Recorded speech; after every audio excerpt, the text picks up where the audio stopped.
I'd like to introduce Dr. David Iwaniak. He is our fearless leader of the Sustainable Futures Lab at Georgia State University, Urban Studies Institute, associate professor there. Please, David, you're welcome to take over. Hello, thank you everyone. I'm so excited to be here. This work that we're going to be chatting about today, it's funded by a project from NSF called the SETS Convergence network. And I'll be talking a little bit about this network in this introduction. But the first thing that I kind of want to bring out is this idea of extreme events, climate change as an entry point for these discussions. So we're going to be talking a lot about flood, drought, and heat, for example, in Atlanta, in having these conversations.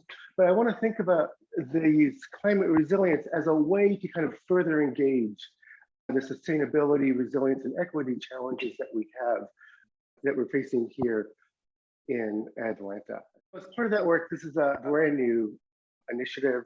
In the past year, we've been taking stock of all of the different types of kind of social and ecological and technological knowledge that we have here in Atlanta. We've been updating a lot of the resources. Also, we've been sharing many of these resources.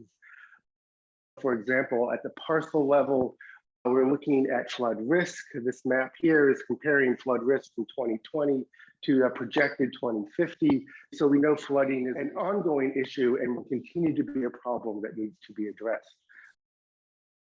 Not just an existing problem, but a very serious emerging challenge that we face. Yes, we will have prolonged drought periods are projected.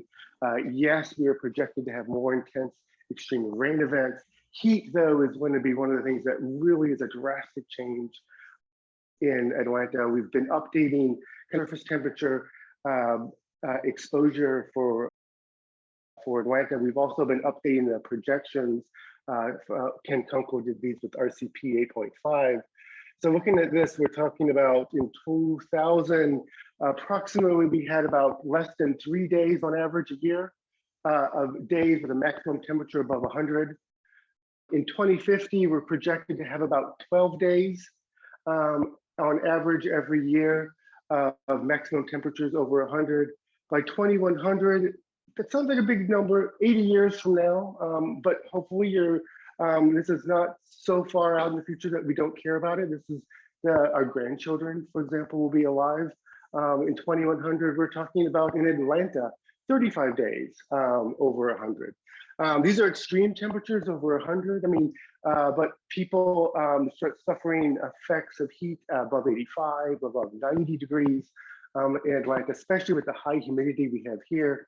So that's kind of the context for Atlanta. We could talk a lot about it. We have a lot of different projections that we've been looking at exposure, sensitivity, adaptive capacity, risk, and vulnerability through these different lenses. But instead, I'm just going to kind of focus in a little bit on one aspect in this first meeting, bringing us here together.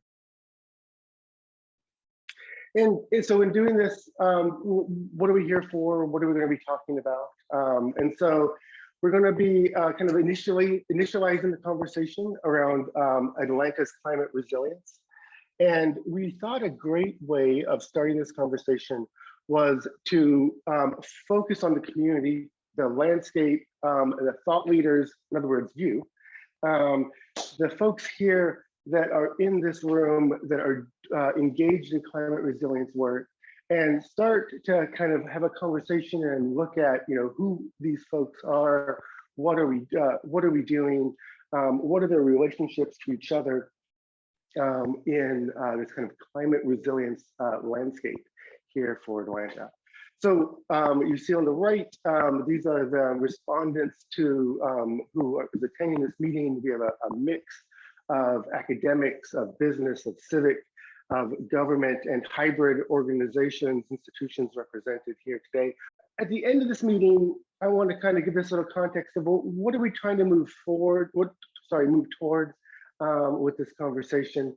And this is this idea of, well, we want to be thinking about what should we be doing about these concerns. When I say concerns, I'm talking about climate resilience concerns, but I'm also thinking about how this is an entry point, remember, to these broader sustainability and resilience and equity challenges, right? So we're not just stopping at thinking about how do we address flood, drought, heat.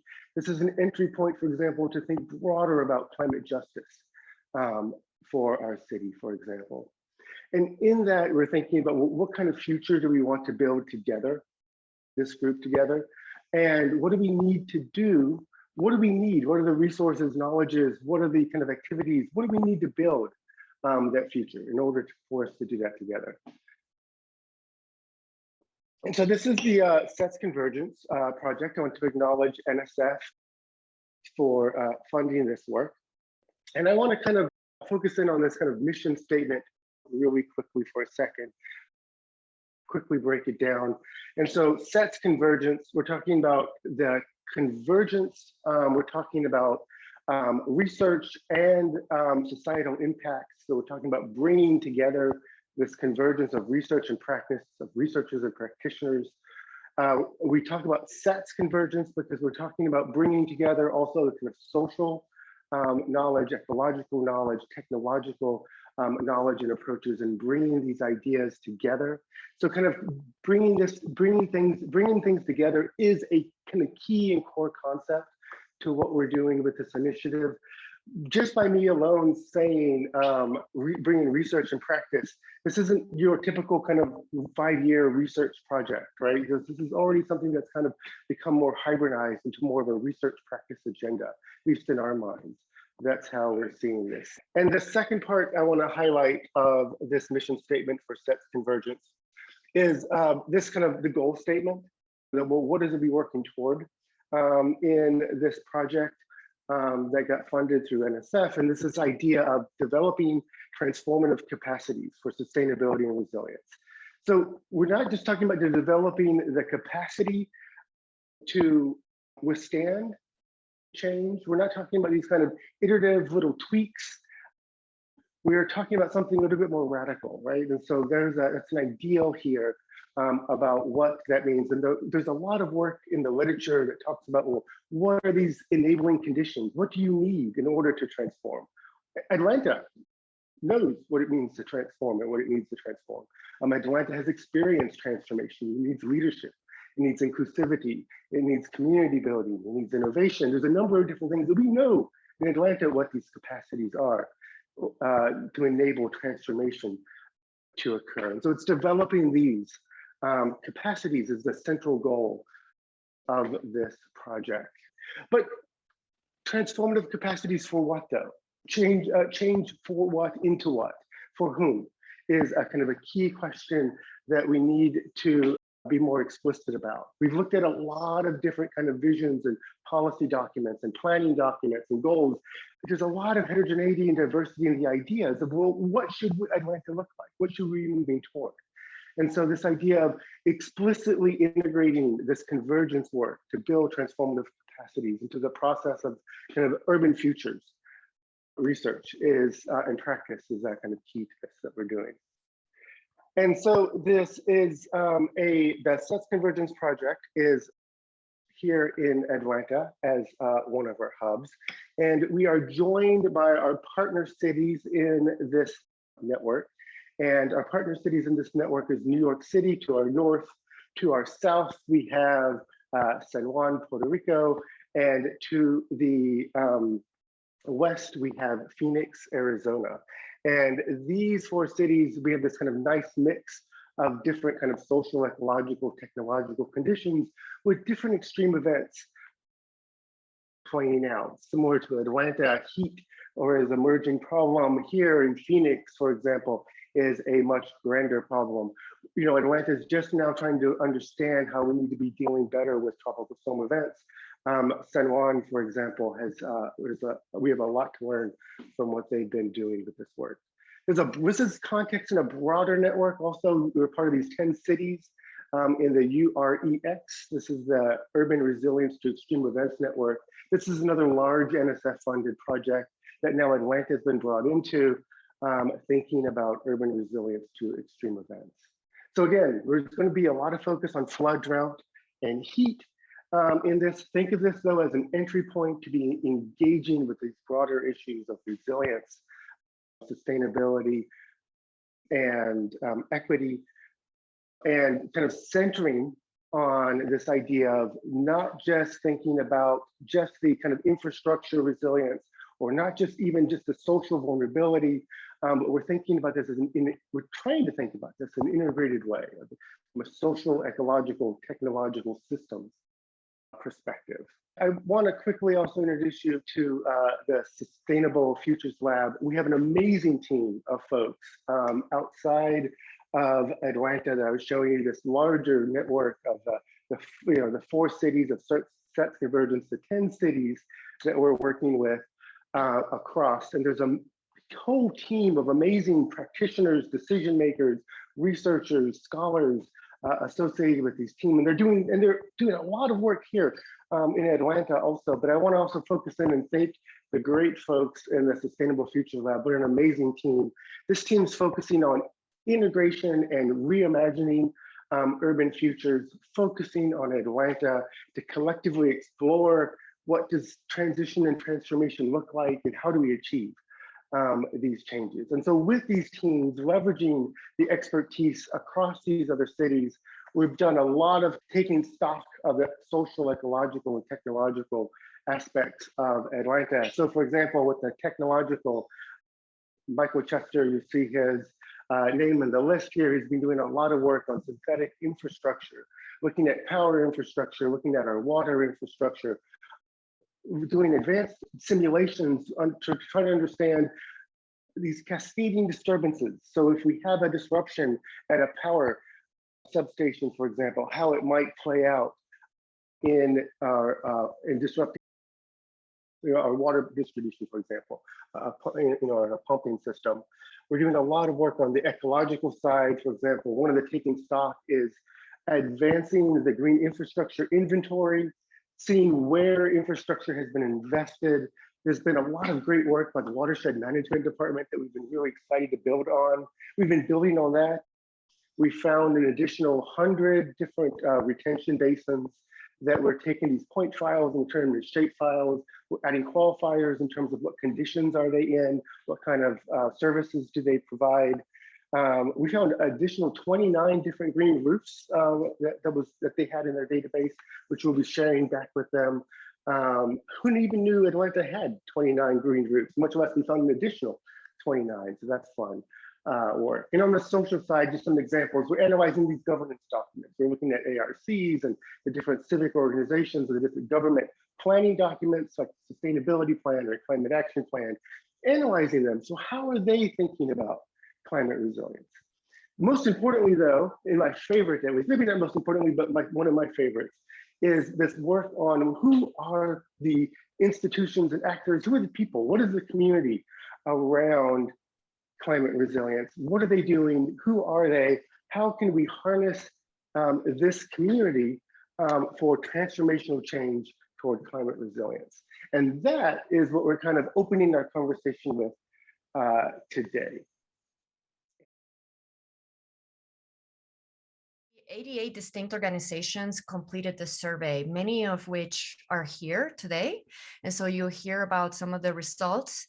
But we basically send this survey as a way to get to know, again, the community of urban climate resilience in Atlanta. So we were very broad. We weren't thinking about just government organizations or agencies or the kind of usual suspects, NGOs, but we really wanted to get a wide net of actors and try to get to even the ones that may be smaller organizations or organizations that are interested and concerned about climate resilience, but are not really active because of what type of organization they are, but we are still interested in what they're thinking and what their concerns are. So we did this survey that we've also done in some of our other cities, also to get a sense of the landscape of how different organizations are reorganizing themselves to address climate extreme events in their cities. And so we've done it across the UX network. I'm not going to go into the details of this survey itself. We have a lot of information and reports on it. We have a fact sheet. We have a description of the methodology and how we're analyzing it. But what I want to give you a sense is what are the things that we were trying to to assess, both from like the literature on resilience governance, but also because we want to get to know the community more broadly. So main things is to get to know collaborators and you all as leaders, and what you do, what you're interested in, and what your concerns are. What are the opportunities to improve connections and knowledge sharing? Already, I get the feeling that there's a lot of collaboration going on in Atlanta, and so that's going to be a way that for us to see where those learn from those experiences and look for even more opportunities, and also find the capacities to develop and implement climate resilience strategies and desired futures, as well as address what are the various perceptions and strategies, how resilience is framed, and what are your aspirational visions for the future. And so it gives us kind of like the lay of the land. Oh, next slide.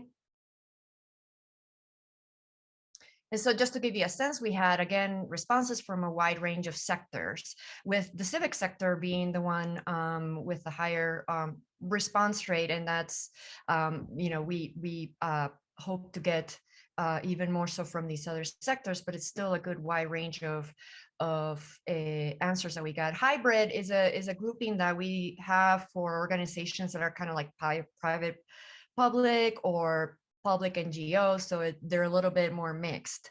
But just to give you a sense of all the organizations that responded, about 60% explicitly say that they work on some climate resilience or adaptation initiative, whether it's coalition building, activism, climate justice, planning, education, etc. So it's a very active network. And next slide. I keep trying to change the slides here. And so here's the first sort of map, network map of this community. And the idea here being is that, the same way that you get a spatial map when you come into a city to help navigate yourself around it and get to know it physically, this is a way for us as a community to help navigate ourselves institutionally, let's say. Who are the people that are active in climate resilience, and get to know them. And so to help us with that, we're actually going to have this information in an interactive web platform called Kumu. And it's to help it's a platform that not only helps us keep profiles of all of the organizations that are in the network, but also next slide. Specific information about those organizations, so you can learn more about them, what they do. So they're basically their profile, what activities they're working on, who are they connected, and also so that you can put your own information and other organizations in this community can learn from you. And so we are including everyone that responded to the survey or that are part of the network. But if you also want to have your organization listed here, then by all means, we're going to keep adding and having this as a living document and share with you. So again, this is an opportunity for you to find, who's doing what and how we could share resources or find more expertise on certain topics. Next slide. And let me start by just giving you a sense of what the network kind of map looks like as a bird's eye view. And so let me say that this is actually a very large network. I do my work in San Juan, Puerto Rico, and when we did this there, our network was like about 40 something organizations. So we're still very much building our community around climate resilience. So Atlanta is very active and very diverse, and that's also reflected in this community here today. So it was exciting to see when I saw, first knew of many of you through an organization, put your face to the organization and see really how diverse this community is. So that's exciting. The civic sector is very highly represented in this network. And it sounds also that that's because they are very active locally, but are also the government and academic research institutions are very active in this space as well. Next slide. Now we're going to zoom in even more into what this community is with respect to how active, what are the organizations that are really active in collaborating around climate resilience actions and initiatives. And so we just list some of the main top ones, the ones that have a higher in degree, which means that they have higher connections and therefore are perceived as leaders or as influencers in the network. And so those will be the bigger nodes, but that doesn't mean that the rest of the network, they're not, they don't have a large role. It's just that these are ones that, and from what I know, have been involved in this space for a long time, or are, that is the working on climate resilience issues are what you do. So you're well known for that. But there are also a lot of organizations around the periphery that are starting to get in the space. And part of this effort is to also bring them along and make new connections and expand our resource capacity as a network and community. And so next slide. One way to do this is to look more targeted and see, okay, so how are these collaborations taking place in our community? And here you have two of them kind of top organizations or leaders in the network, South Face Institute and City Atlanta Department of Watershed Management on the left.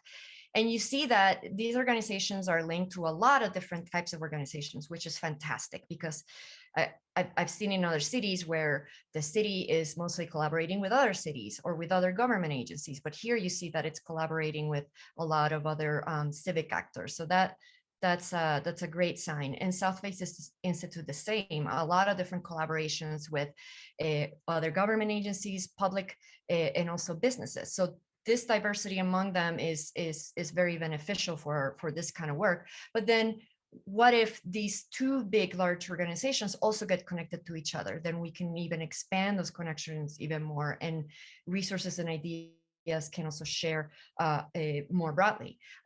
Some other organizations may be helpful in making these connections. So we also look at brokering or bridging organizations. Next slide. So these are organizations that serve kind of like as intermediary, or, the friend of a friend, where they have a lot of different other connections. So by you being linked to this person, then you get to expand, or your ideas can diffuse more broadly even. So here you have on the left, again, some of the ones that came up as having a lot of what we call in-betweenness, a metric, in the sense that they serve as these brokering. So Action, Partnership for Southern Equity. I was delighted to see equity and justice type of organizations being key bridges here. I think we need a lot of that in the climate resilience space. And so again, just if your organization doesn't necessarily show up here, it doesn't mean that it's not in the network, or that it's not as a major central actor. It just means that these are other ones that are perceived that way, and now we're going to start building even more capacities together as a network. Sometimes these may be because they're just starting to get in the space, like next slide, Robert. Here we have some organizations that are more concerned with conservation or biodiversity related issues, and so maybe haven't yet quite been active in the climate resilience space. And so here we can really target and make sure they are part of the community and bringing them in, so that we can really have a diverse space. Next slide. We also wanted to make sure we had the capacities in the network that are needed, and already can tell from a lot of what you guys said that is the case in Atlanta. There's a lot of interest and space for thinking progressively and transforming, and we asked in the survey specifically what kind of leadership is needed, and collaborative, visionary, and political came up as a top type of leadership. But then we also asked, well, what organizations then are already exhibiting those capacities? And so next slide. Next slide. And so these are some of them that came up, and they also happen to correlate with the network leaders that we saw earlier. So that's a sign to me that there is a lot of already capacity in the network for transformation, for progress. And so what we want to make sure is that we these leaders have what they need. We can amplify their work. And next slide, Robert. These are other ones that also came up as transformative leader. And here you have business, or more from the private sector, Cox Enterprises, Metro Atlanta Chamber. And so these are also sectors that I think there's opportunity to involve them even further, and because they have this capacity to help with transformation in the city. And In terms of the extreme event of most concern, this is not saying that if one is less prioritized, that it's not as important, but thinking about them in relationship to each other. So first and foremost, flooding. 40% of respondents prioritize flooding as their extreme event of most concern for the city. Maybe not as surprising. A bit more surprising is extreme heat.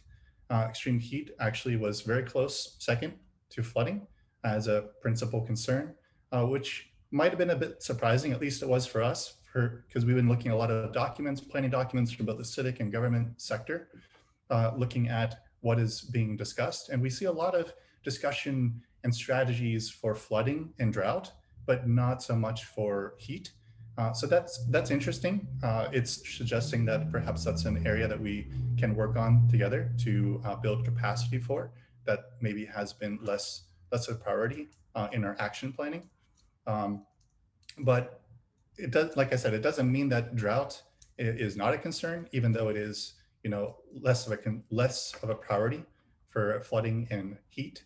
But as example, the Bellward Quarry, major infrastructure project, 2 billion gallons of water storage, to help address drought in the region, growing region.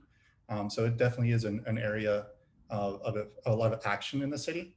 Though, like I mentioned, maybe we can build capacity around heat. But it really depends on who you're asking that to. That was overall. But we also need to think about, how did the different organizations in the network give priority to things? So for academics, heavily prioritizing heat and heat readiness. For business, more focused on drought and the threat that drought brings to the region and their business here versus relocating somewhere else. It's a major threat. Civic sector, really concerned about heat and the impact on our quality of life. Government actors, more focusing on flooding, as we mentioned with the planning documents. And hybrid organizations, the majority of the hybrid organizations that we're talking about are mostly government and civic sector partnerships, and many of them, focusing on watershed, and nature-based solutions. Not too much of a surprise there to see flooding being a principal concern for them. So in terms of what type of infrastructure throughout our city are most people concerned with, these are the top 3 mentioned. This is an open-ended question that people could respond to. For flooding, we're talking about flood infrastructure, transportation infrastructure, and buildings, flood-prone buildings. For heat, we're talking about our health infrastructure, our food distribution and production, and of course, our energy infrastructure. And for drought, we're talking about water distribution and storage, green infrastructure, and also food production and distribution infrastructure. So what are the strategies that we prioritized in our responses to address these? So these slides will be given to you later. There's a lot of information here, so don't try to digest it all. But basically on the left, you have what strategy people are talking about. In the middle, that's the different breaking down by the organization types. And if there was 8 people that were from government sector that talked about strategies for flooding. So if at least 25% of those 8 people chose this particular strategy, then it's bolded in here with the bubbles colored in, right? So that's how you can understand this bubble. So it's basically telling you, did quite a few people from this particular type of organization select this strategy? And then on the right, you can look at just the broad counts. So it doesn't matter what type of organization you are, how many times, how many people suggested that this is a good strategy. So obviously this is ranked from most important strategy to least important strategy, or at least prioritized strategy, right? But I want to focus you in on a couple of things here. And again, we'll provide this later so you can look into more detail. But if you just follow along with me here, I think it's interesting to point out what is not selected. And elevated building and roads was not a priority, yet we do see some action on that in the city. Science and technology development. That could mean that science and tech is looked at something long-term, that it takes a while to go into actually implement actions, right? But that's not what we're trying to do here today. Yes, we are researchers, but we're a different breed of researchers. We really prioritize use-inspired, co-developing solutions together, co-developing our research questions together, and putting that research to action quickly, right? That's what we're trying to do here. I also, skipped one. I also wanted to talk about, well, what are the main agreed upon strategies? So these are the top ones. They also have a lot of agreement across the different sectors of society. And you can see here, like the top two are pretty much talking about we need to green the city more. We need to bring more nature into the city to help address flooding.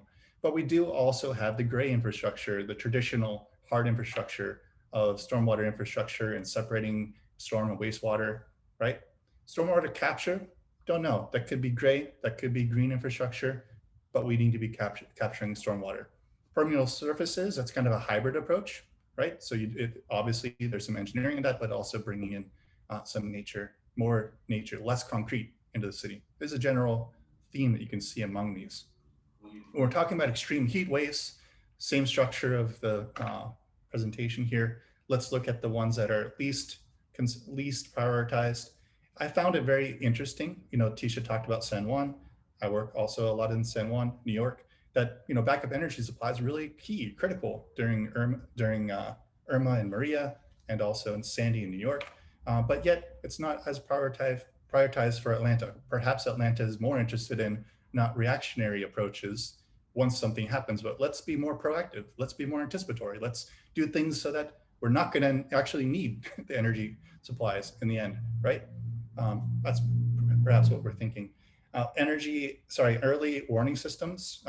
That's pretty consistent across all three extreme events. That was the least prioritized, right? There's another pattern that I started to notice, and again, it's my own pattern recognition, could be wrong, but I found it very interesting that like energy cost assistance programs, that's going to be costly. So who's going to carry the brunt of that cost? Probably government, but yet government didn't select that, but everyone else did. Air conditioning, probably it's going to be a big burden for individuals, homeowners, yet they didn't select it, but some others did. Public cooling stations, probably the purview of government organizations and the public sector. They're going to have to build them and fund them and pay that cost. Yet that wasn't selected from that sector, but from others were. Also, our own cells, researchers, we were the only ones that didn't prioritize science and tech development for extreme heat, yet everyone else did. So I wonder if it's like us thinking of, oh, this is our area of concern, we're doing a good job. And so, you know, this is what, always thinking about what others can do better rather than ourselves, or if it's more about like a cost type thing. But I just thought that was interesting to note. Also, if you look at the prioritized strategies, we are seeing similarities with the flooding, more vegetation, more green areas. Urban planning design, that also came up with flooding, that's here as well. Science and technology development, that wasn't as much as flooding, but it is for heat. So that's interesting to note. Energy cost assistance programs is something kind of unique to Atlanta that's important to potentially use. And public education capacity building, I thought that was interesting because unlike some of the other hazards, this was a priority for heat. And that could be because we normally think of, you know, heat as something that's more maybe individualized risk. You need to stay hydrated. So perhaps it's educating the community about staying hydrated, finding shade, those sort of things to reduce their own personal vulnerability. For drought, if you look at those that are least prioritized, again, we see those early warning systems as deprioritized, de-emphasized. Building codes also not really emphasized. But what is emphasized? So that's, you know, efficiency and conservation, capture. Also really important to mention, integrated water management. This comes up in San Juan a lot. That also came up here in Atlanta, where we're talking about, you know, integrated management of wastewater, stormwater, watersheds, river flooding, all of this in an integrative way where we don't have siloed departments, and also integrated in the sense of including more folks, more organizations in the management of our water resources as something you guys prioritized. And also drought resilient vegetation, talking again about more nature in the city. And water storage, like the quarry we mentioned earlier. If you look across all of the different hazards, we also want to question, okay, well, what types of strategies were mentioned across all three? And not only which ones were mentioned across all three, but which ones were given a priority across all three. And this is telling you which was prioritized and not prioritized across all three types of hazards. And I'd really just want to focus your attention on what are we seeing consensus on? And where we're seeing consensus, for sure, nature-based solutions, green areas, that was extremely strong. Urban planning and integrated management, that was very strong. We didn't ask stormwater capture for heat, but it was strong for both drought and floods. And then just in general, using efficiency and optimization of our resources and our materials, that was strong. And then public education, strong for heat and for drought, not as much for flooding. Well, what types of knowledge do we need to actually put these strategies to use? We're going to go into more detail of like adding this into that database that Tisha was talking about, where you can see which organizations utilize which types of knowledge more than others. And we'll also, again, give you these results later. But I did want to focus your attention here. This is from greatest to least. Obviously, you want to know what other cities are doing. That's at the top, right? What's working in other cities so we can apply them here where it's appropriate. But it's also interesting to look at maybe what is de-emphasized and featuring Indigenous knowledge not as well utilized currently. Maybe it could be a capacity thing, like how do we actually integrate this type of knowledge into our existing processes, right? And that's something maybe we can work on together, is building those capacities to be able to integrate these different types of knowledge. The concept of resilience can mean different things to different people. And for this reason, we asked you what comes to your mind when you think of Atlanta as being resilient to climate change in particular. And you'll see in the next slide, in the word cloud, that some more conservative or cautious terms, such as withstand, reduce, or recover, those types of terms come up. And this implies that several of the respondents felt that there was a need to resist or to cope with certain extreme events and then to return or bounce back to the previous conditions. And although there are situations when maintaining the status quo and returning to how things were certainly is in the city's best interest, we also know that this can at times undermine resilience, especially in the long term, and especially for more vulnerable or disenfranchised groups. And for this reason, we want to delve into these types of diverse framings around the more conservative or safeguarding of the way that things are, and then the other more radical and transformative conceptualizations of resilience, to see what and where we can take this community of practice. In the next slide, you'll see that we also asked the question, an open-ended question, where we asked you to imagine the city of Atlanta in 2060, given an unlimited budget, and asked to completely redesign it. And various visions and concepts of a desired future emerged. Next slide, please. You'll see some aspects of energy, infrastructure, transportation, as well as water are in common amongst many of the respondents. But yet again, remember that context does matter. So for this reason, we explored in a bit more depth the descriptions of the future that you put forth, and we were able to identify some commonalities of distinct futures across your responses, and we refer to these as imaginaries. One of the most common imaginaries is that of the livable city. It refers to the aspiration to go beyond minimizing damage and to actually restoring nature, especially through urban design and in ways that enhance productivity as well as well-being. Here, the emphasis is on functionality, socially mixed neighborhoods, as well as functionality mostly, but a green functionality. And then another consistent imaginary was that of the eco-city. The desire here is to manage the city much like an ecosystem, focusing on ecological health. It is a human settlement that is modeled on self-sustaining the resilient structure and function, similar to that of a natural system. And the social order reflects principles of fairness, justice, and equity. Then there was also the connected city. Next slide, please, Robert, where the emphasis was on transportation, specifically multimodal transportation, fair, affordable, and accessible mobility, as well as integrated and inclusive development. But there were also several other imaginaries evident in the city based on your responses. And here you'll see some of the organizations and the imaginaries that they have in common.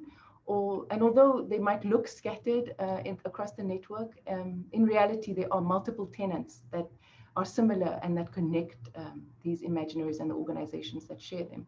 So now the question would be, where to next with these visions? Is it necessary to build new visions for Atlanta? If so, who are we missing? As we did hear from Tisha, there is a need for more transformative visionary capacities and leaders. So how do we foster that? And are there other imaginaries or visions maybe that is prevalent in books, arts, music, or in our planning documents, or perhaps in so-called seed visions from those more invisible voices? And this is why we really want you to work with us so that we can collectively develop these state-of-the-art, inclusive, and sustainable visions for a desirable, climate-resilient Atlanta.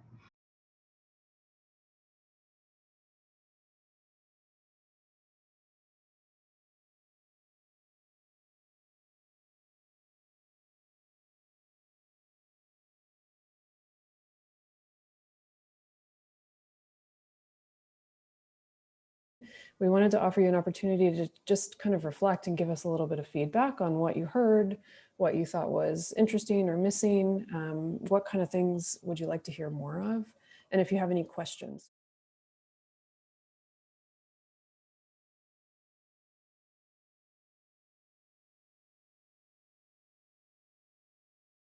We got a very excited, active community here.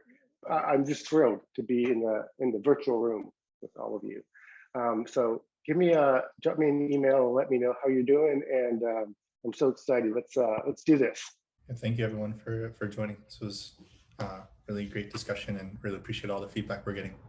I just want to say thank you and so excited to have met you. And I know we're going to continue engaging and interacting. Thank you, everyone. Have a good rest of your day.